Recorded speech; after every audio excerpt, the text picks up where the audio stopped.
Well, it's Tuesday. Well, you normally know what that means. We normally do the NWA Power, but for some odd reason, there is no NWA Power, so it won't be able to review it today. So I don't know what's the deal on that end, but that doesn't mean I have to stop there. As always, we will continue with NXT. As you know, we continue with the final last two first round matches in the Dusty Cup. We're going to see who advances to the semifinals, and we have also a battle royale for a number one contendership for the NXT Women's title and various other matches as well. But first things first, we're going to be reviewing, of course, Pro Wrestling Noah's first show of 2024 with the new year, featuring many championship matches and, of course, the controversial main event Kota Ibushi versus Naomichi Marufuji. Now, I will tell you guys what I saw in that match. I know some of you may have heard certain things about that match or seen. And then, of course, we move on with Stardom. As you know, they continue with more of the New Year's Stars tour, and this time they will do a 2 day show in Osaka. So we're gonna do day one, and then we cap it up with some news updates. Of course, there will be no updates on the promotions on their upcoming events, but there are some recent developments that were, of course, talked about, interviews and talks about, such as, of course, Samoa Joe giving his thoughts about Moxley going after the IWGP World Title. Dave Meltzer's how to say his thoughts or what he heard about Sting's final match. Of course, Meltzer more with Julia and plenty other things. We're going to be talking a lot about that. So let's get ready for another episode of the Lead It Wrestle Zone.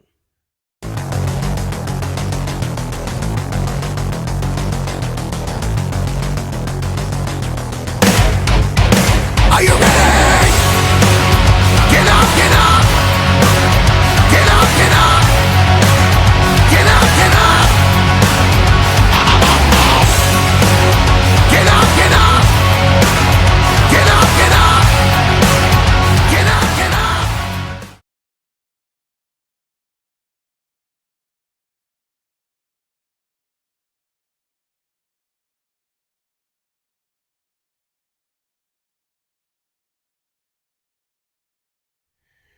Welcome everybody to the Lead It Wrestle Zone, all things that is pro wrestling with AEW, NXT, New Japan Pro Wrestling, TNA, the National Wrestling Alliance, various promotions, wrestlers, matches, and championships. I am your host, J-Rod here. So, if you are new to the channel, welcome. This is a channel where we do a lot of pro wrestling reviews from various promotions, not only here in the United States, but also in Japan, Mexico, Canada, Europe, anywhere in the world where, of course, pro wrestling is not as big, but it continues to grow. We also do discussion videos, talk about various topics such as the wrestlers themselves, the promotions, factions, storylines, whatever we want to talk about. We also do more news updates. If I'm unable to put it on this episode, I can put it in the next one by itself or on the next episode as well. So, and we also do various other cool things that you guys I think may enjoy.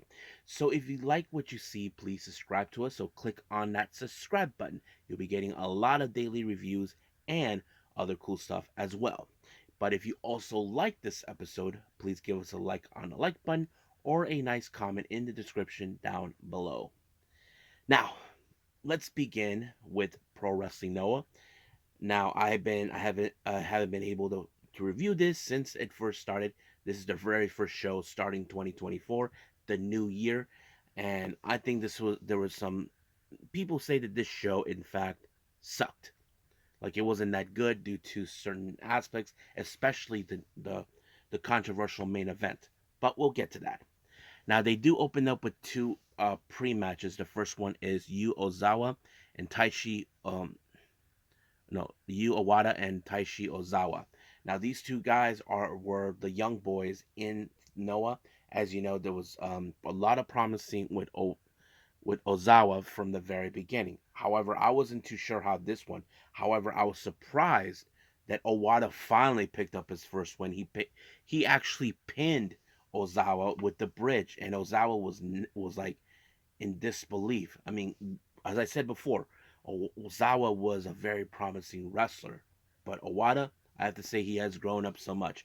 So this must be a big upset right now But I'm sure this is just the beginning for him, and we'll see what things will happen in his career down the road. Now, our next match, we have a very interesting 8-man tag team match. The captains leading these two matches are the guys from the Funky Express, mostly Akitoshi Saito. He leads Kai Fujimura, Hiroki, Hajime Ohara, and of course himself. But as for his stablemate, Mohamed Yone, he has Super Crazy, Asushi Koroge, and Terry Yaki. Now, of course, these two guys are not afraid to throw down, even though they like to they're old school wrestlers, but they actually get the job done. But of course, Koroge was nearly the one responsible that could have lost the match to his team until he was able to pin Fujimura, giving him a very, very good win. I was like, wow, that's pretty sick. So that's pretty much what happened in our pre-shows. Now, our main card, in the other hand, it opened up with the GHC Junior Heavyweight Tag Team titles. Now, this one is a three-way. The champions during that time, the brothers Alpha Wolf and Dragon Bane, defended the titles against two other people, Alejandro and Ninja Mac, and of course the former champions GLG, Tadasuke and Yohei. Now these guys have been fighting for a shot of these titles. However, this match turned into a three-way, but not just a normal match. Basically, it became a three-way like a three-way elimination match. Basically, um, watching this match, you should be surprised. Yohei, on the other hand, was the one who did all the work. He did all the winnings on this one. He actually pinned Ninja Mac, eliminating him, and then of course he did that with Dragon Bane. I was like, wow. I'm like, where's Tadasuke on all of this? But he was very impressive. So he picked up the win, becoming the brand new GHC Junior Heavyweight Tag Team Champions. And now here's an interesting fact. Now that both he and Tadasuke are two-time champions. So that's very interesting to see. Our next match, we have Titus Alexander, Vinny Masario, and Hijo de Dr. Wagner Jr. They take on the other members of GLG, Anthony Green, Jack Morris, and of course the fearless leader, Jake Lee. So I was like very impressed. Now keep in mind there's many factors of this type in this match. As you know, Anthony Green and Jack Morris are currently the GHC Heavyweight Tag Team Champions, but also Morris is the current GHC National Champion, a title that he took away from Hijo de Dr. Wagner. But I wouldn't be surprised if he went for a tag titles. But unfortunately, that did not do any well because Anthony Green was the one who picked up the win when he pinned Vinny Masario, giving GLG the momentum. They are now 2 for 2. Now, next one. This is what's considered by many as Noah versus New Japan. But however, Masa Kitamiya made it clear that this has nothing to do with the promotions itself. This was about his own selfish desires. He made this match because he wanted it for himself, not for Noah. Now, it does sound kind of selfish. So you can tell that both Ishii and Kiyomiya, they're almost similar, but they're two tough bastards that will not back down. They will not look away. They're like the type of guys that it's harder to put down. So that's what I like about this match because Ishii, we've seen him. He doesn't back down. He will not turn away a match, and so is Kiyomiya. But the only difference is Kiyomiya is a bit more. Kitamiya is more younger. Ishii's a bit older. So basically, it plays out pretty well. But you can tell in this one, no one was able to stay down for long until Ishii applied the vertical suplex, the vertical brainbuster, my bad, to put him away, and that's how he picked up the win. Now, people can say, yes, New Japan took this win, but, as Kiyomiya said, this was never about New Japan versus Noah. So we'll see what happens until then. Now, our next match, another case scenario of New Japan and Noah. We have Satoshi Kojima taking on Go Shiozaki. Now, these two guys are no strangers with each other. They have faced off before, but however, who will have the upper hand? I mean, they both are two strong veterans. You probably can guess that from just looking at this match. But however, it was, of course, Shiozaki who picked up the win with a very strong lariat. Now, for the post match, something interesting has happened.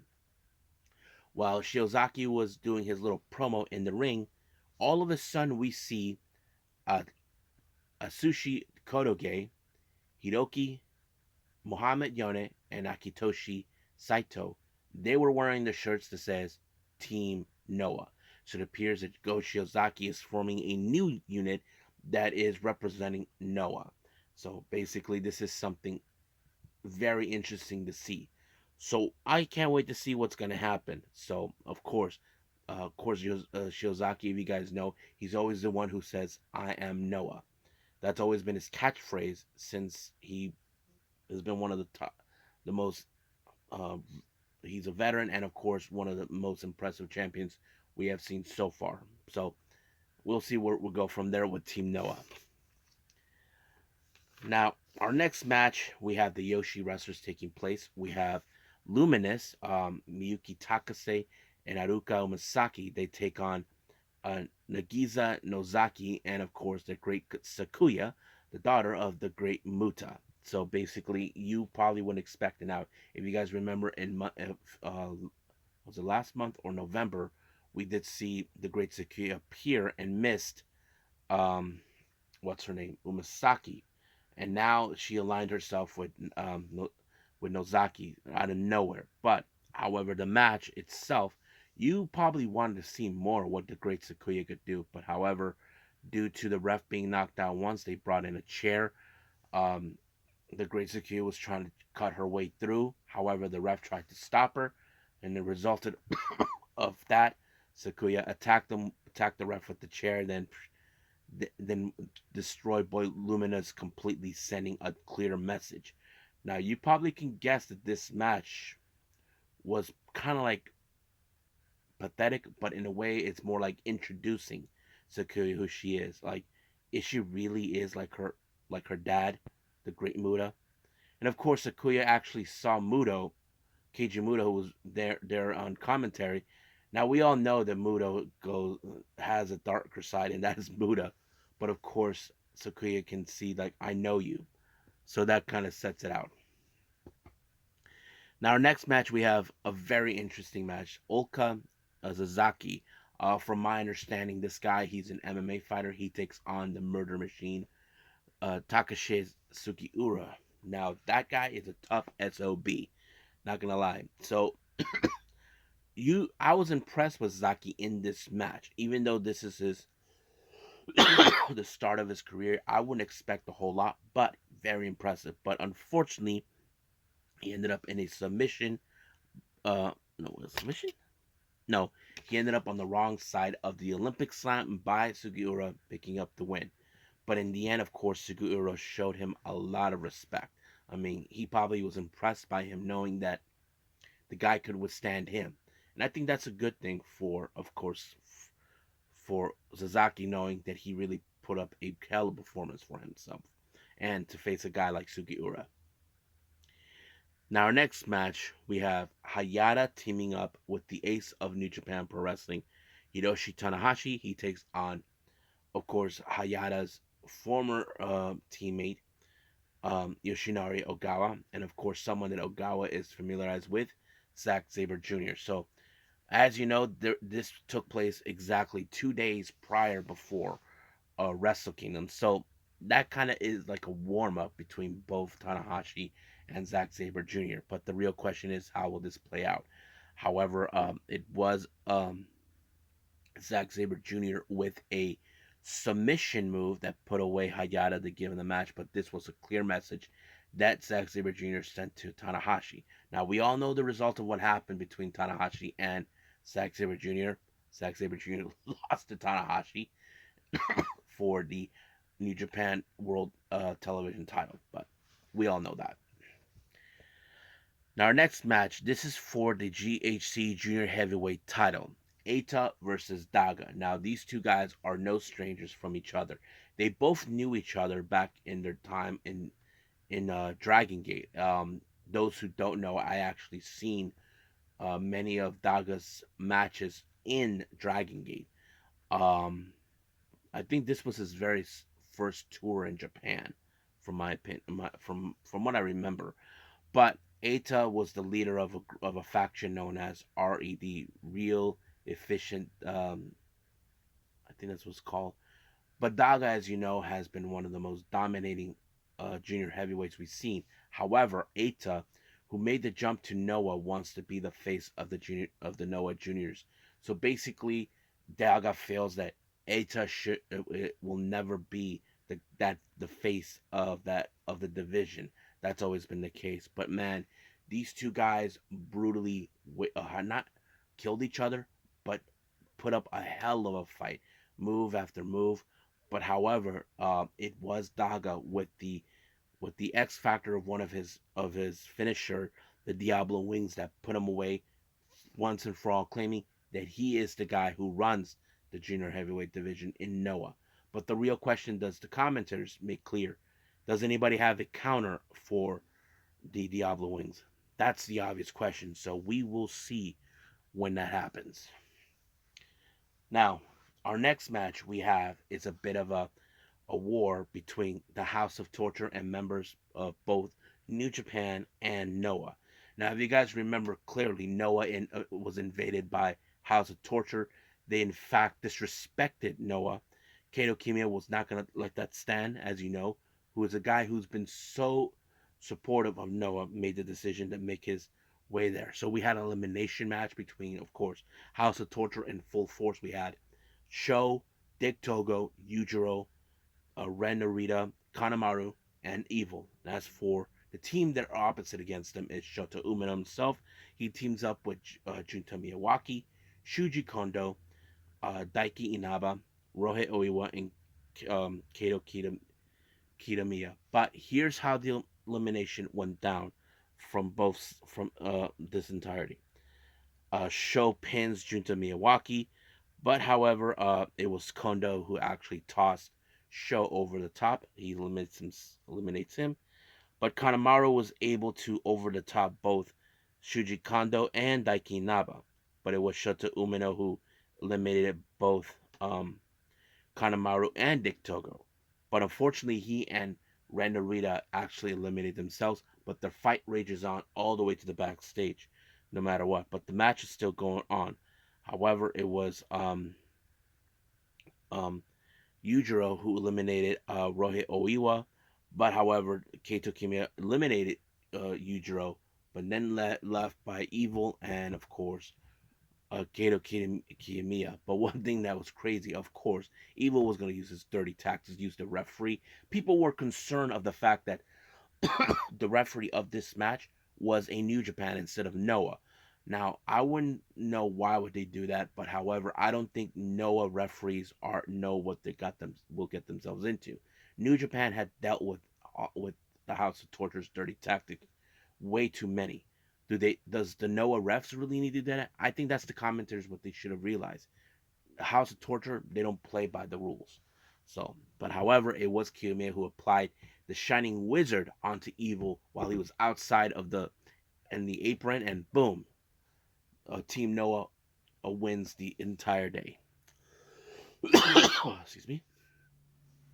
Now our next match. Now many people said this match should have been the main event. Is the GHC heavyweight title.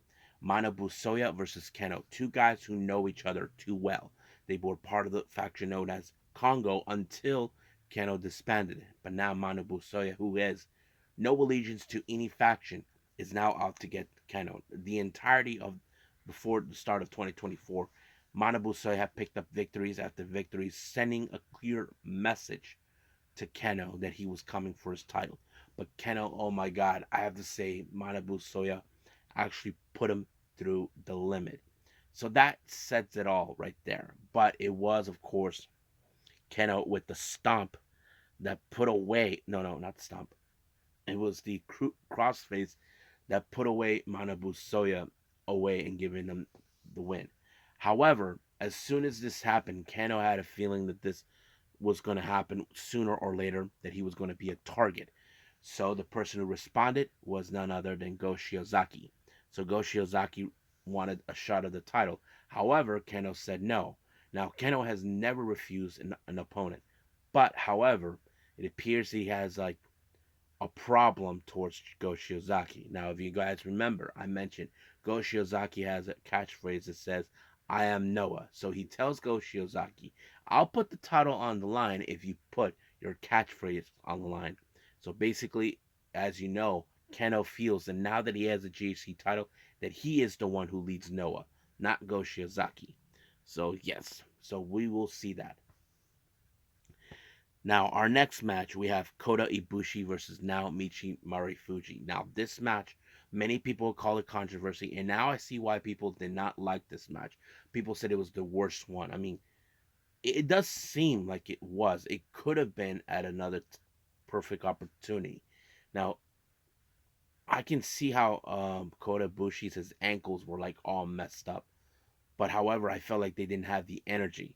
But it took only a Kamigoye for Kota Ibushi to defeat about Naomichi Marufuji, and now I see why. So you can see it by watching this. It did see like it was the worst one, but however, this match should not have happened to begin with. Many people discovered that Kota Ibushi was told that his ankles were fine, but apparently he said he got scammed by some clinic. So hopefully they can dealt with. Now, as soon as the match was over, here comes Jake Lee and Kaito Kiyomiya, who are imploring Kota Ibushi to make his way out.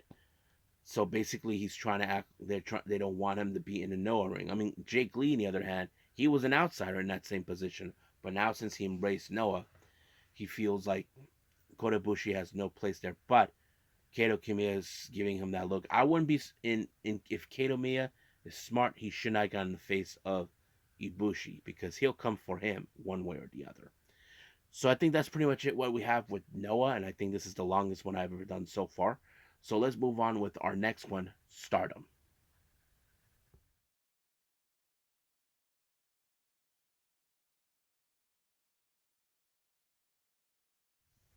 Okay, Stardom as we continue with more of the New Year's Stars tour. And this time they make their stop in Osaka. This is day one, and this happened on January 13th, this past Saturday. It started out with the rookie Rana Yamagami taking on Yuna Mizumori. As you know, Yuna Mizumori has been holding the fort for Cosmic Angels while both Natsupoi and Tam Nakano are out in injury. As for Sayuri Nui, as you know, she is been, of course, appearing in other promotions. But, however, um, Yamagami, I have to say that she is a very impressive wrestler. I mean, I did state it not too long ago that I do view her that she could end up with God's Eye. She has that God's Eye mentality, in my opinion. But Yuna Mizumori, who's strong and powerful, a very bit of a powerhouse, showed why who she is. She picked up the win with a lariat. Now, you can say this was an easy task for her, but no, she knew that she was facing a bit of a powerhouse, but she held it all together. Next up, we got Mei Sakurai versus Lady C. Now, these two ladies are no strangers to each other.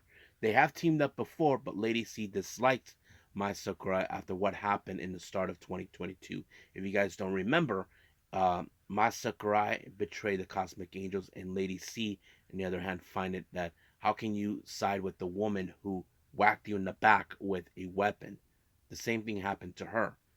But however, as you know, Lady C, who is still hasn't picked up the biggest win in her career, eventually ended up in the Mai Pai role by Mai Sakurai. However, Mai Sakurai, on the other hand, as you know, she doesn't have any titles.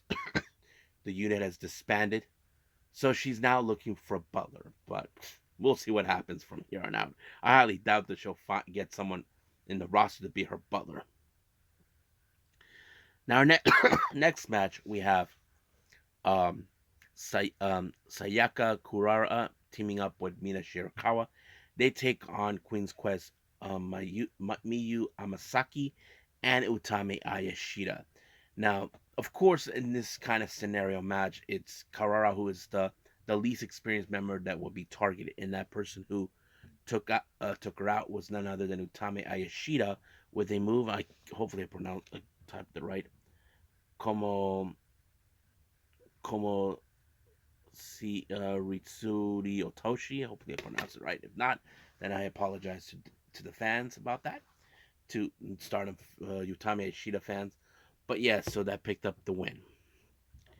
Our next match, we have Oedo Tai, consisting of Fukigen Def, Ruka, and Natsuko Tora. They take on Hanako, Yuzuki, and Mei Sira. So that was a very interesting matchup because, as you know, two of the wrestlers are of Team 2 are the least experienced members, Hanako and Yuzuki. As you know, these two recently are now in a rivalry about, of course, the one who's picking up the most wins, the most attention, that sort of thing.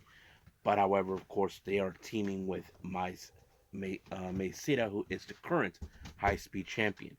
But unfortunately, Meisira fell victim of Fukigen death when she reversed her rolling star. However, as soon as the match was over, when Fukigen picked up the win, she issued the challenge against Meisira for the high speed title.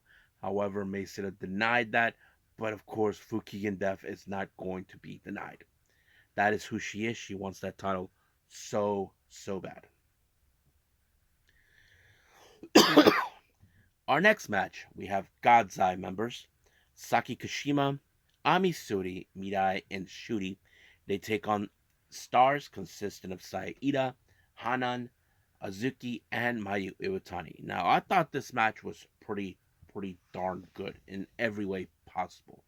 Um, because if you guys remember, there's certain factors here. I mean, Suri just recently lost a match against Mayu Iwatani for the IWGP World for the IWGP Women's title.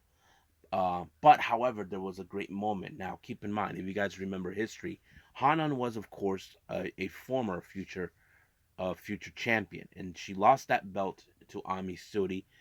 However, I know in this kind of storyline, it shows that um, of course Hanan hasn't forgotten about that. Basically, that's one of those moments where that she feels she needs to right a wrong on that. But luckily, she did when she applied a back drop driver onto Amisuri to pick up the win. However, because of this win, as you all know, Amisuri, Mirai, and Shuri are the current artist champions. So, by definition of right, Hanan issued the challenge. And of course, Amisuri asked permission to Shuri. Shuri said, why not? Let's make it happen. So I'm sure this is going to be one of those matches that's going to be interesting to watch. As you know, as I said, will Hana actually took away this belt off from Amisuri like the way she did with Future Belt? Well, we will see. Now, our next match, we have Black Desire members of Oedo Tai, consistent of Momo Watanabe and Starlight Kid, taking on Zuzu Suzuki and Sayuri Inoue. Now, if you all know all too well, Starlight Kid is the current number one contender, the challenge for the white belt. Now, as you know, she does not like the fact that an outsider like Sayuri Inoue is the white belt champion. That is something that they will not tolerate one way or the other. So, but you probably can guess that they would do everything in their power to pick up the win. But unfortunately, that match did not go well as well. So it ended up in a time limit draw, 15 minutes, which is dissatisfying for Starlight Kid. But however, she is made it perfect clear that she will dethrone her on February 4th. However, Saudi Noi tells her that she'll continue to shine this belt no matter what. So, so basically, that's what's going to happen. So we'll see what happened on January 4th. Now, our main event, we have Queen's Quest, consisting of Azumi and Sayaka Mitani taking on the Divine Kingdom, Megan Bain and Micah. Now, keep in mind, Sayaka Mitani is the current number one contender for the World of Stardom Championship, the Red Belt. And, of course, there's going to be a lot of factors. But, however, you know that they have to contend with Megan Bain, who is one of the strongest competitors, which, of course, we've seen her dominating every wrestler, but she could not pick up the wins that she wanted, like the title matches, like the World of Stardom, and of course, the New Japan Strong Women's title. But however, she did pick up an F5 move, put Azumi in F5, and Blamo picked up the win. And then of course Micah, as you know, she has gives a direct message telling her that that is wiser for her to return after being injured. But Kamitani made it perfectly clear that she's not running away from her from that because, as you know, Kamitani, if you guys remember, she never understood why Momo Watanabe never cared about her defense record, but now she sees the reality that the fact is, who cares about the defense record? It's all about the red belt now, after losing the white belt. So she is now more determined than ever to get the belt. So we will see that on February 4th. So that's going to be interesting to watch. So I think that's it with Stardom. Let's move on with NXT.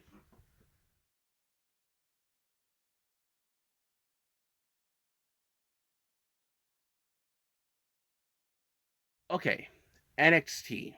We start out with the Dusty Cup first round. Now, this is one of two final rounds in that.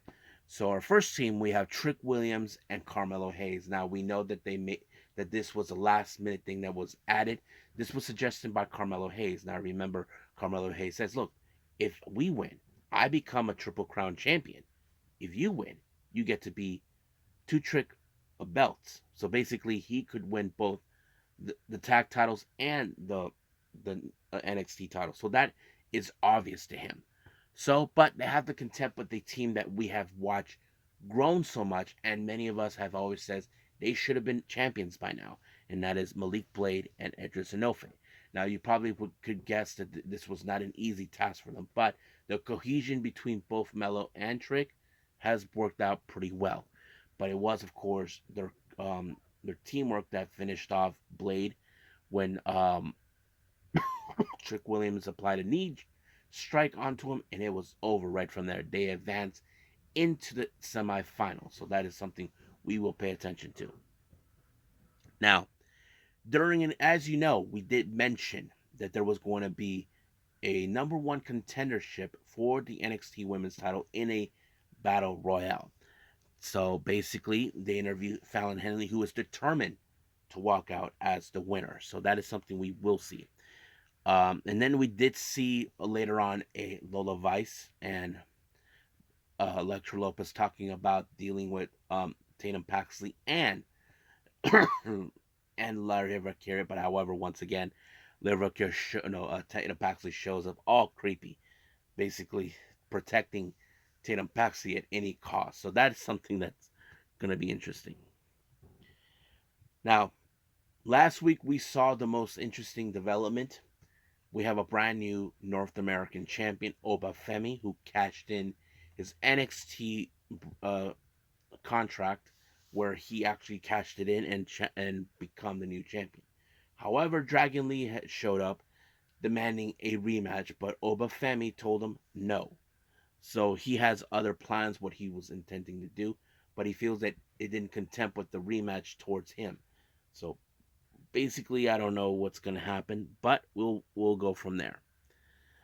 Now, Eddie Thorpe, as you know, he had an impressive win against Dijak. He actually meets up with Trey Barrel, who are both Native Americans, so they had each other's back. And of course, they understand the frustrations they've been through. And then Dijak shows up, gets in their face. But however, Trey Barrel, who refuses to back down, got in his face. So that will be a match later on in NXT. Now, our next match is Lyra Valkyria and Tatum Paxley taking on uh, Electra Lopez and Lola Vice. I thought this match was very interesting, but the one thing that was intrigued is, of course, Lyra Valkyria has this thing where can she trust Tatum Paxley? Well, Lola was about to do a high kick, and Tatum Paxley took the bullet. However, it was Lyra Valkyria who took her out, and Tatum Paxley landed right on top of Electra Lopez, who both were legal in the match, and she picked up the win. And of course, Lyra Valkyria cannot believe what just happened. Like, huh? So basically, it was over just like that. You wouldn't expect it. You can hear Booker T's reactions, like, "What?" So So basically, that was the most funniest reaction I've ever seen. So yeah. Now, as I said before, the women's battle royale, every woman in the locker room talked about their opportunity, trying to win this thing, and then of course the one annoying person who had to get involved is Ariana Grace. And of course, everybody like took off like they don't need to hear this crap. Now, our next match, we have Rich Holland versus Joe Coffey. Now, last week, Joe Coffey confronted Rich Holland about his, how to say, he felt sorry for what happened to Dragunov. Joe Coffey called him out on that and this. And I have to say, Rich Holland, it seems like he is trying to write a New York something. But however, Effin Gallus gets getting involved. But unfortunately, that didn't do any favors for him because apparently Rich Holland applied a driver onto Coffey to pick up the win, and it became a 3-on-1 beatdown. However, there was no one there to save Rich Holland. If you guys remember, he walked out on Butch, or better known as Pete Dunne. So the real question is, who will have Rich Holland's back? So that's what it became.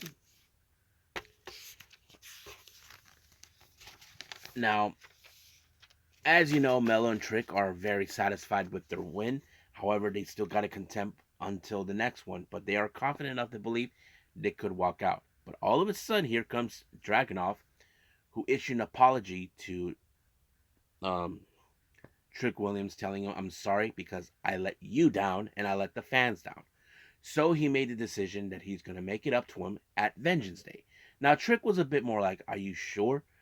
Do you really want to do this?" So basically, it's like Trick went for it. I'm not sure exactly if that's wise, but we'll see. Now we still don't know what's going on with Jay Z Jane trying to figure out a plan to save Chase U. So it turns out that NXT Anonymous, whoever he is, caught them doing something. Now I'm not sure what it was, but it seems like Jay Z Jane is a bit more satisfied what they were planning. So yeah, we'll see. Now, as I said before, the women's battle royal continues on.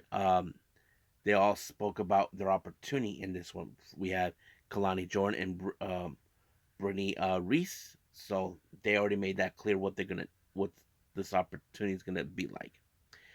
Now, this is the most funniest interview ever. We had Baron Corbin making his interview, and then of course here comes Braun Breaker late, and of course they're trying to determine what's gonna be their tag name. So Baron Corbin thinks it was like that, but however, the interviewer said, "Look, I am trained to be unbiased, but if you want my honest opinion, you guys are practically a-holes." So basically, they're like, yes. So they'll probably have to figure out a different name, what tag name they should call themselves. Now, our next match is the final match of the first round in the Dusty Cup. We have Chase U, Riley Osborne, and Duke Hudson. Hopefully, will put them on the conversation dealing with their situation. They face the LWO, a very strong, cohesive team that we have seen over time. As you know, these two guys used to be members of Legado del Fantasma. That was going to be interesting, but a lot of high flying thing. But I like the combination of both Cruz and Wild. They picked up the win when Joaquin, when Cruz applied the Phoenix Splash onto Hudson and picked up the win. So they will be facing against Trick and Mellow. So that's going to be interesting to see.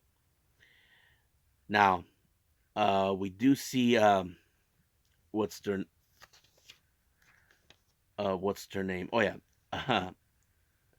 Rizzo, who was part of the family with D'Angelo, and she's kind of feeling a bit nervous and about the women's battle royal. And of course, Tony D and Stacks were trying to, of course, encourage her, telling her you handled business well, so you didn't take that crap from whoever. So basically, they're telling her, you got this. Don't worry, you got this. Now, before our next match started, the commentators had a very spooky situation. Joe Gacy showed up, and they're like, "Yeah, whatever." So they don't know what to make of it. And of course, it was kind of weird, but funny. So the match was Dijak versus Trey Bearhill. You know that Dijak has insulted the culture of both Bearhill and Eddie Thorpe before. However, you would have assumed there was going to be a lot carnage and destruction from Dijak. But however, Dijak got headbutted by Joe Gacy when he got in his face. And then, of course, Dijak gave the big boot to Trey Barrow. But the one thing that one stood out is, of course, right in the end of the match, we saw Joe Gacy attacking Dijak. We don't know what is going on here. But however, while that was happening, Trey Balehair was attacked by Lexis King, who is so pissed that Bearhill cost him 2 of his matches. Remember, he did not make it all the way to the NXT Men's Breakout Tournament and losing the North American title. So he's trying to tell him that he will never make it to the top. So I'm sure we're going to see this rivalry take place soon enough. Now, before our final match, we do see JBL.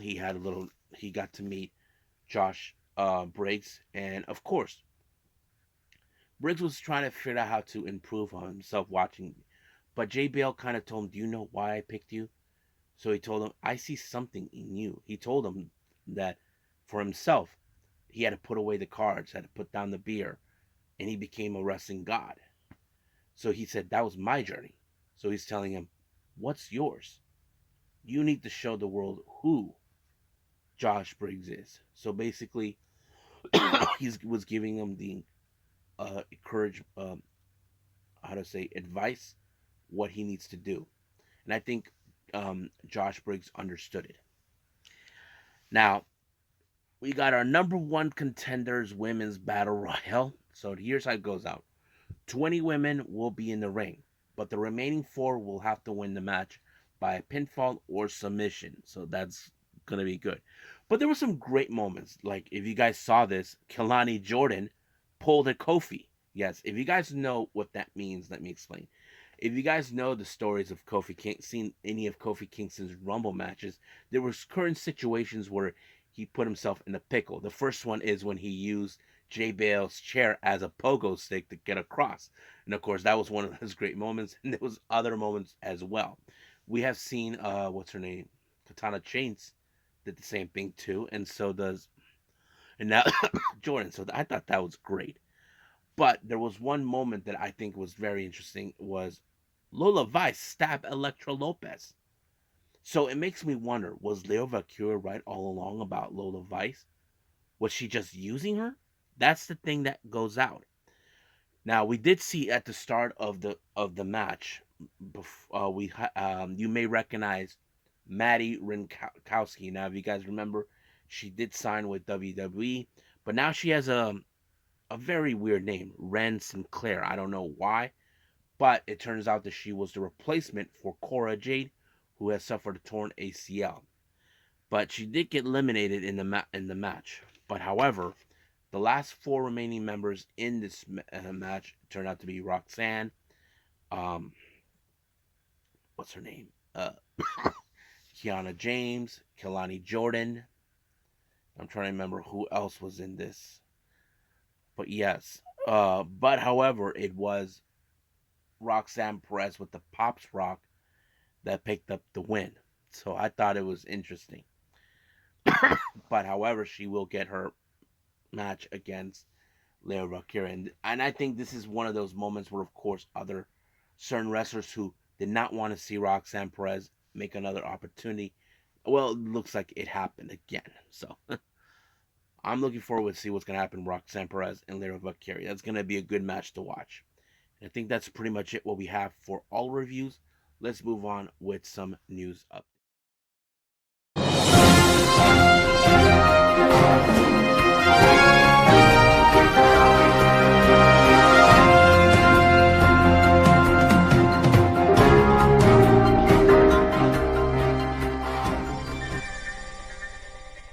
Okay, so welcome to our news updates here. Now, let's begin with some developments that has been arising in the world of pro wrestling. Now, let's start with the Dave Meltzer reports. Now, the first one, as you know, Sting is tenure with AEW is almost coming to to a close. But at the same time, he has called a shot about his retirement. Now, Dave Meltzer said something that was very interesting about Sting about his final match. And this is what happened. He said, any finish he wants is going to be finished. He wants to go out on a loss. Tony's not going to say no. If he wants to go out on the win, Tony's not going to say no. He'll pick the finish. I don't know that, but he will have the ability to pick the finish if he wants to. It's just a question of he may not care about the finish. So basically, he's telling him how this will end for him. So it would make sense. I mean, Sting does have the power how this is going to end. So we will see how that goes out. Now, Dave Meltzer put another report on this one. Now, many people, especially the AEW fan base, are probably questioning why is Julia not being on AEW's radar. This is what Dave Meltzer said as well. He says Julia never got an offer from AEW, at least of a couple of weeks ago, like 2 weeks ago. But for whatever reason, they didn't go after her, and I don't know why. So Dave Meltzer, on the other hand, has no clue why AEW did not have any interest. Now, this guy, this jerkweed, I have to say, I don't know who he is, but he commented this, and I think all of you will say it's a load of horseshit.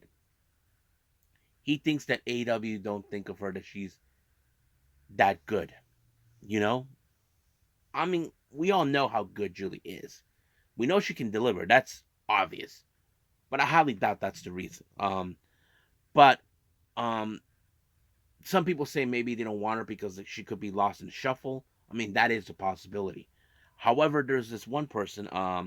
He actually tweeted this. He said this: "We've been hearing AEW is not interested in Julia, and they don't rate Julia. News 10 times in the past 2 months.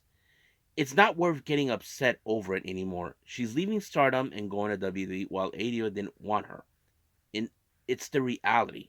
We should just accept it. I mean, it's true, guys. Look, we need to accept the fact. If AEW didn't want her, then they didn't want her. That's plain and simple.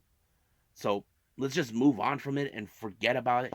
I mean, whatever reasons AEW don't want her, hopefully one day we'll find out. But that's pretty much it. Now, Samoa Joe made an interview with Sports Illustrator about Jon Moxley going after Tetsuya Naito's IWGP World Title, and this is what he had to say. Moxley's doing that, and it doesn't surprise me at all. If I were Moxley, I'd look to take someone else's belt too. He wants to fight any champion in the world but me. But no, there was thoughts behind that he did. Let's not deny that. So is he questioning Jon Moxley like why is he not challenging him for the title? I mean that could be a possibility, but we'll see where that goes. Yeah. Now, let's look into the Fightful Select report. The first one, Mustafa Ali. Now, according to what the Fightful Select report is saying, apparently in the first start of 2024, many of the according to the independent wrestling promoters, many of the shows have been sold out on Mustafa Ali's appearances. Now, if you guys know this, Mustafa Ali has been making headways all over the indies, and many of their events have been sold out. So this is very unprecedented for someone who departed from W. So they're keeping an eye on that. So we'll see how the rest of 2024 will turn out.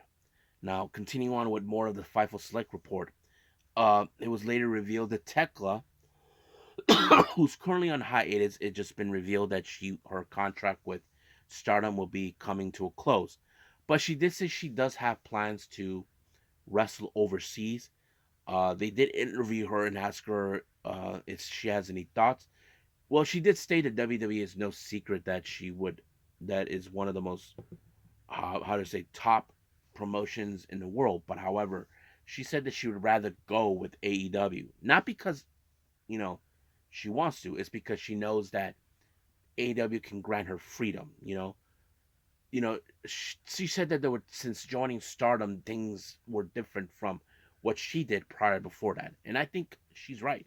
There's things are different from what goes on in Stardom. I mean, for example, look at Unagi. For whatever reason, she was never given the bigger opportunities than the other members of the Cosmic Angels. But that's pretty much what we do know. Now, some people question about Lexis King, or as we know him, Brian Pillman Jr., about his hair and beard. And apparently, there was this thing where Carmelo Hayes actually hooked him up with his barber. Now, this is what he had to say. And this was on The Insight with Clarisse Van Vliet. And this is what he had to say. Everybody joked. They were like, Trick and Mello must have hooked them up with their barber. But that's just that's what actually what happened. So it's true. People thought that. So that was like the comment on Twitter, but I moved to Orlando and I thought I needed someone up to see what's best barber is. So I texted Mello and I had him on Twitter. I didn't have a cell phone number at the time, his cell phone number at the time, but I said, "Hey man, where's the best barber in Orlando?" And he was like, "Don't worry, man. I hook you up with Charlie." So I hit up Charlie, and I have never had this done before. All I asked was a haircut like I had with AEW on or previously. I said, line me up, sharp, make me look good. He adds all color and adds the brown and really dark in your beard, really bring it out. But I didn't know he was going to do that. This is my first cut with this guy, and I get out of the chair. I look in the mirror, and I'm like, yeah. I'm like, that's it. So loved it. So people who are saying shitting on it, I love it. I got out of that chair, and I was like, hell yeah. So basically, people were joking about his beard. I mean, yes, I mean people. I never questioned about it. I mean, I was thinking maybe this would look good, would be more like it would suit him more. So now, as you guys know, for all you Yoshi Wrestling fans out there, Yuan Manase will be making her return to the ring after many months from being injured. For their next Ganjo event that will take place next month on the 23rd, she called out Unagi Sayaka to be in a mixed tag match. So I'm like, whoa. So if you guys know this, Yuan Manase is Unagi Sayaka's mentor during their Tokyo Pro days. So that's very interesting to hear. Now, Dark Dark Fusion Puruso revealed that Katsuyori Shibata is training the grandson of Antonio Inoki. I think that's pretty cool. He did stated that he will be the next generation of wrestling. I have to say, hopefully he'll do extremely good like his grandfather, and we'll see where that leads us from there. Now, we have been seeing a lot of partnerships from various promotions. A promotion from Australia called Oceania Pro Wrestling. Apparently, they have a partner up with MLW. If you guys remember, this promotion did help Impact Wrestling, now TNA, during their Australian tour. So that's something we have been aware. But here in these partnerships is probably good for the business. Ah, shit. Sorry, my clipboard just.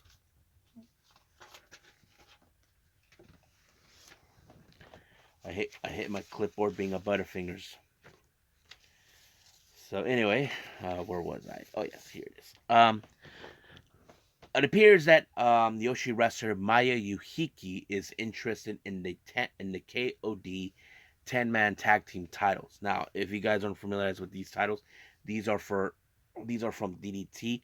So they're teasing, saying that there's a possibility that she would team up with members of Rebel X Enemy. Can't wait to see where that's gonna go down. So I'm waiting for that to confirm. Now for the Tokyo Yoshi report, what's going on? Oh yeah. Now, as you guys know, as you heard, there was been trouble with All Japan Pro Wrestling recently. First, it was the retirement and departure of Shuji Ishikawa. There were people that were, in fact, thinking that a rival promotion might have poached him, But later it was confirmed no, there was no poaching. Now, it's understandable they think that that was the main reason what was going on, but no, that was not it. So basically, it has nothing to do with it. Now, Tokyo Sports conducted an interview with Tam Nakano. Her plans from returning, she says she wants to have a match against Sayori Onoi. Now, this has she never mentioned anything about the white belt. This is more of a match that she wanted. It was later revealed that Tam Nakano has never beaten Sayori Onoi. So Onoi is 3-0 against Tam. So Tam has never beaten her. So we could hope to see that. I mean, I did see Sayori Onoi give her that look during their Anjo show, so that's kind of obvious that we could see that. But however, Tam also revealed about a very interesting thing. As you all know, about and back in January 7th, Unagi Sayaka had her self-produced show, and it was revealed that Unagi invited Tam Nakano. There was an interview. Let me pull out what she's saying. I think I have that. Here it is. Now, of course, we all know that she left Stardom. So this is what Unagi's Tam Nakano said. I think it's amazing from the bottom of my heart. I was happy because I watched from about how she was able to seize various opportunities on her own after leaving Stardom. I actually received a call saying that they wanted me to compete in the independent production, but I got injured, so I couldn't make it. That's why someday the god of wrestling, god of the god of the ring, will bring you together at the perfect timing. The rings are connected. So basically, she was down to doing it, but however, she was injured. But sooner or later, they will cross paths again. And Unagi did say that she's always been grateful to Tam for teaching her a lot of things while she was there in Stardom. So she learned a lot from her, and I'm sure that she'll repay a favor. Now, finally, as you all know, we saw Ash by Elegant, formerly known as Dana Brooke, made her appearance in Hard to Kill in TNA. However, Busted Open Radio revealed a little something interesting about that. Let me pull it up. Oh yeah, and this is what happened. They mentioned that Trinity and the Dana Brooke has mentioned that she has spoken to Trinity and Mickey James and told her that TNA was the best place for her. And this is what they had to say: "Girl, this place is for you. You have much untaped potential that TNA will be able to bring out of you." So it would make sense because if you're gonna bring people in, you would try to tell them that this is the right place to be. I mean, we've seen that. I remember Booker T saying that if they were TNA, I would get CM Punk, and fortunately, that did not happen. So, if TNA were willing to take it to the top, that's the one way to go. So yeah, so I think that's pretty much it what we have for our news updates. So let's just call it a day. Well, I hope everybody enjoys this episode.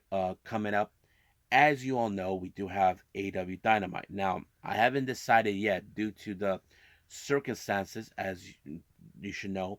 This coming Thursday, I'll be going back to my regular job, and the hours were going to be hectic. However, I haven't decided yet what I'm going to do. I was considering maybe either doing one or two uh, reviews and possibly do a discussion video and the Unagi Sayaka watch. I haven't decided yet, but we'll see how that works out for me. But as of right now, we'll just go with the flow at the moment. So I think that's pretty much it for now. I'll see you guys in the next DWZ time. Same DWZ channel. I must bid all of you adieu. So, goodbye. And have a nice day. Bang.